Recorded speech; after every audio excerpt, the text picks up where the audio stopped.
What's going on, everyone? TM24 Plays here, and we are back with some more Marvel Snap content. Today we are continuing our ranking series, and it's time for the 6 drops and up, and these are the big ones. These are the cards that are super fun to play, cards that decks are built around, and honestly, the ones that probably have the most power in the game. So we are going to get into those rankings here in a moment, but before we do, I just want to throw up this graphic real quick, and first off, I want to say we passed 250,000 views. That is amazing.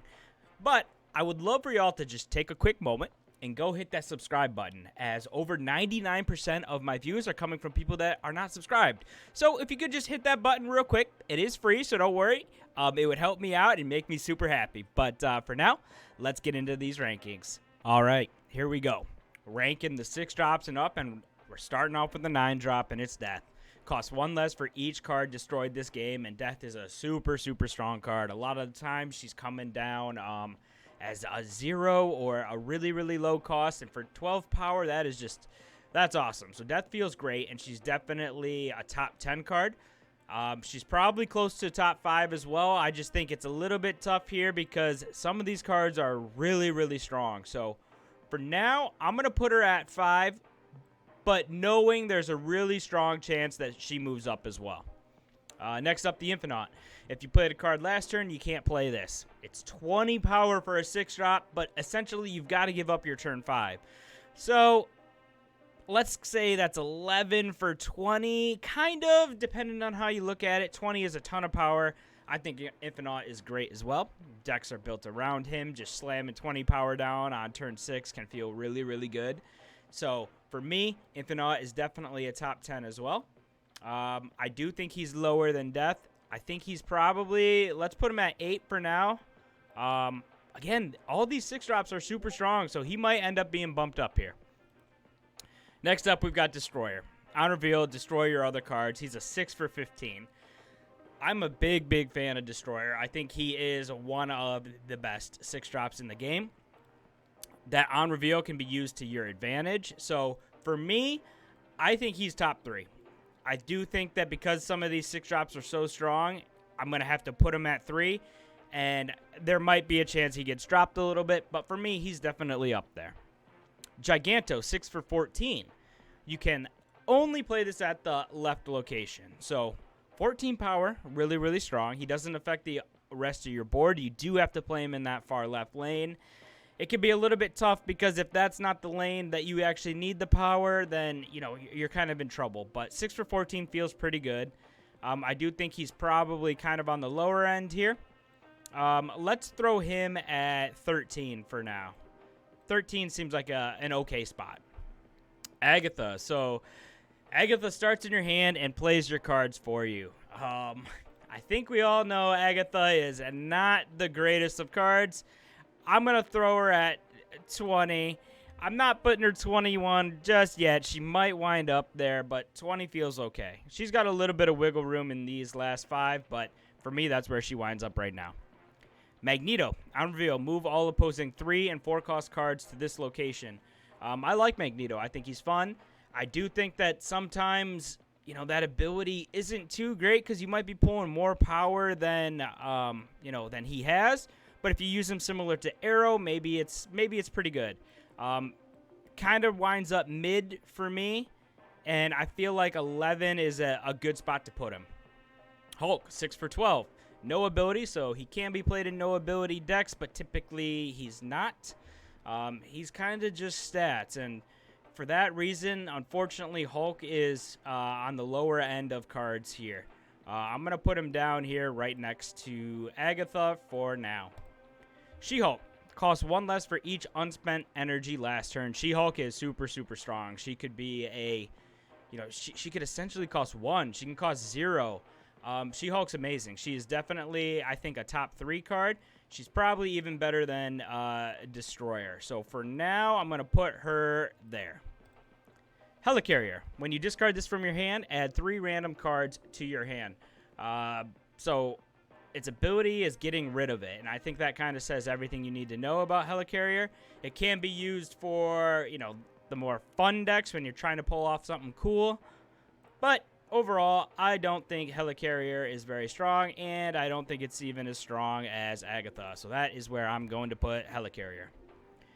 American Chavez. You always draw this turn 6 and not before.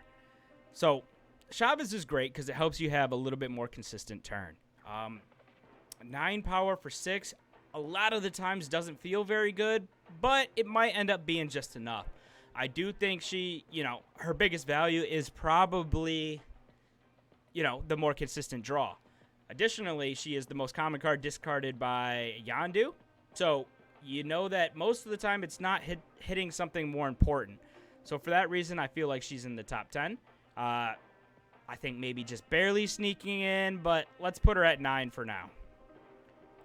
Ultron. Create 4 1-power drones at each other location, and Ultron can feel really, really strong. Best in probably the no ability Patriot style decks, or maybe a Zoo deck with Khazar Blue Marvel. Feels pretty strong. It can get into lanes that typically might be shut down. So Ultron feels good. For me, I think he fits probably somewhere in the teens right now. I just think the power level of the other 6 drops is just higher than his. Odin. Activate the on-reveal abilities of your other cards at this location, and Odin is great. Odin's really, really strong.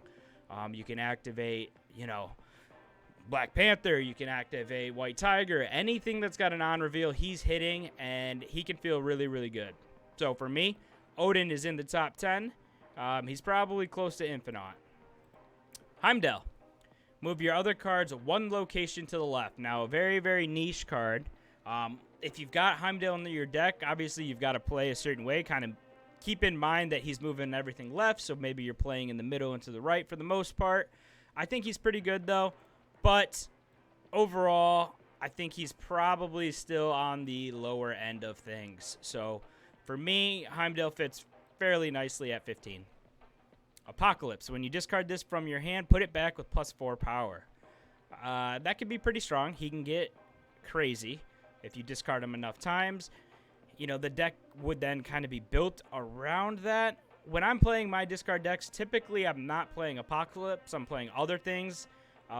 So for me, I don't value him quite as highly, but I do see the intrigue, the uses. So I'm going to put him right there at 12. Onslaught. Ongoing. Double your other ongoing effects at this location. I really, really like Onslaught. Can be very, very flexible. Maybe you put it in a Wong deck. Maybe you put it in a Blue Marvel Khazar deck. Maybe it's in the Patriot decks as well. So I think Onslaught's really, really strong. And I think he sneaks into the top 10. So for me, let's put him right at 10. New version of Leader. So the old version of Leader, I think, would have been a clear top 5, top 3, maybe even 1. But this style, I don't feel is nearly as strong, and unfortunately has fallen very, very far. So for me, Leader's going to wind up in these high teens, and I'm actually even going to put it all the way there at 18. Hela. On reveal, resurrect all cards you discarded from your hand to random locations. Hela can feel hella strong. Pun intended. So I really enjoy her and her effect. It's fun. You can kind of control it to some extent. So for me, I think she probably belongs somewhere in this range. I don't think she's 6. I don't think she's 16. I'm going to move a couple cards up until I feel like I've hit a good spot for her. And I think, I don't want to move the 10. I want to move Onslaught. And I think that's probably the spot that she's going to wind up, is right there. Now we've got another card that I feel is kind of in this range, and it's Spectrum. On reveal, give your ongoing cards +2 power. So, if you played an ongoing card all 5 turns before, that's adding 10 power. That could be insane. And maybe you played multiple ongoing cards, so she can get crazy. I think she's really strong. I'd probably favor her over probably a lot of these cards. I think Heimdall's getting bumped. I think Ultron's getting bumped. I think better than Giganto. I'd rather have her than Apocalypse. I like Magneto, but unfortunately, I think I got to move him again. 10 feels 11 for Hela, 10 feels pretty good for Spectrum, and I think that's where I'm going to put her for now. All right, we've got a non-reveal and Doctor Doom. Add a 5-power Doombot to each other location, so 6 for 15, split up. I think Doctor Doom is really, really strong. I think he's probably easily in the top 10. He's got utility. He's got versatility. You can lock lanes off with Storm, or maybe you put an Ebony Maw down, and he can still reach it. So for that reason, I think I am going to put Doctor Doom in the top 5 for right now. And I think 4 feels pretty good. Galactus. If this is your only card here, destroy all other locations. So I've been playing a lot of Galactus decks, and honestly, it's gone amazingly. You know, I hit Infinite with a Galactus-style deck. I even recorded my stats on it, and when I was playing him, I was winning an insane amount of decks, almost insane amount of games, almost 80%. So for that, I think Galactus is clearly one of the better ones. And for me, he's probably my favorite and the strongest one-drop, in my opinion, right now. He can counter other styles of decks, you know, those ones that are playing Leech and stuff like that. It might not matter if you play him on a lane that, you know, there's nothing else. It's just him. And then they've got to come up with a plan after he comes down. And sometimes you've got multiple turns to mess up their plan even after he's come down. So I think Galactus is super, super strong, and I'm going to put him at 1. Zola. So on reveal, destroy a random friendly card here. Add copies of it to the other locations. I think Zola's a top 10 as well, which means all these cards are going to be bumped. Now, where he winds up in the top 10, I'm not sure. I do think he's got a lot of utility. There is, of course, the Wong, Black Panther, Zola combo, which is insane. But he's used in other decks like not the Black Panther, like the Shuri large deck. Would I rather have him or Chavez? Honestly, this range feels pretty good for Zola. Somewhere between 7, 8, or 9. I'm not sure if he quite reaches the levels of the other cards on this list right now. So for me, I feel 9 is pretty good. I think 9 is a good spot for Zola to land. So let's just take a quick look at this in our top 5. We've got Galactus at 1, She-Hulk at 2, Destroyer at 3, Doctor Doom, and Death. Super, super strong cards. A lot of times those cards are winning you the game. Next up, we've got Odin, Infinite, Chavez, Zola, and Onslaught. Again, powerful, powerful cards. Maybe not quite to the same level as the first 5 that I talked about, but definitely cards that can win you the game. So for me, this is going to be my list for now. I think I'm missing 3 6-drops, a couple of big ones, including Thanos and Null. So once I get those cards, I will be looking at this list and kind of updating it. But for now, this is what I've got. So what I would love for you guys to do if you stayed is just let me know how I did. Do I got it right? Anyone too high? Anyone too low? I feel like I did pretty well here. So I'm definitely excited to hear what you guys got.